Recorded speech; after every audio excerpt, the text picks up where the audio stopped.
আমেরিকার মানচিত্রের ঠিক মাঝখানেই রয়েছে ওহাইও অঙ্গরাজ্য, যাকে অনেকেই বলেন দেশের হার্টল্যান্ড। একসময় এই রাজ্য ছিল শিল্প আর পরিশ্রমী মানুষের প্রতীক।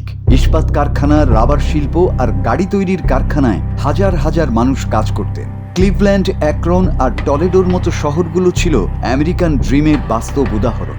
কিন্তু আজ সেই ছবিটা অনেকটাই বদলে গেছে। COVID, the industry got shut down, and then I lost my apartment, I lost my car.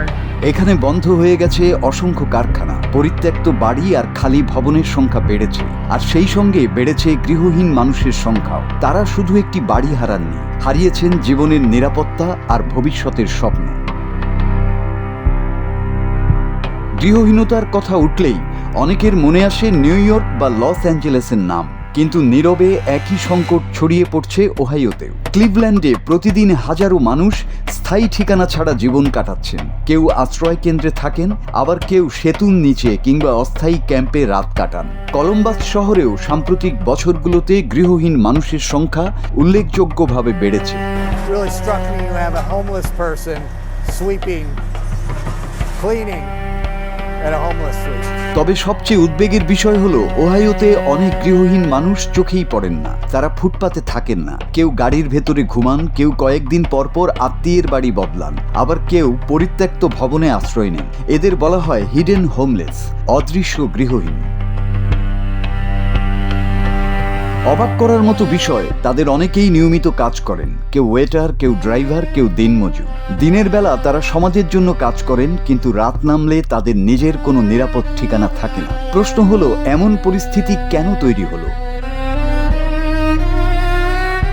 বিশ্লেষকদের মতে এর পেছনে রয়েছে দীর্ঘদিনের অর্থনৈতিক পরিবর্তন।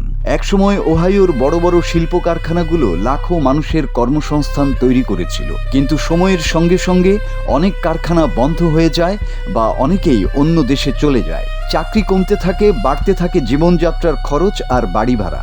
সাশ্রয়ী আবাসনের সংকট, মানসিক স্বাস্থ্যসেবার সীমাবদ্ধতা এবং সামাজিক নিরাপত্তা ব্যবস্থার দুর্বলতাও এই সমস্যাকে আরও জটিল করে তুলেছে।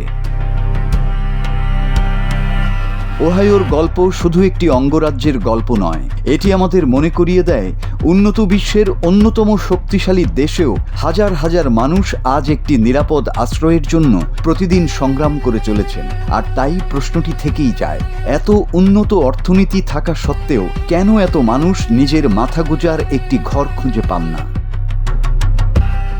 মাসুদ হাসান, বাংলা টিভি।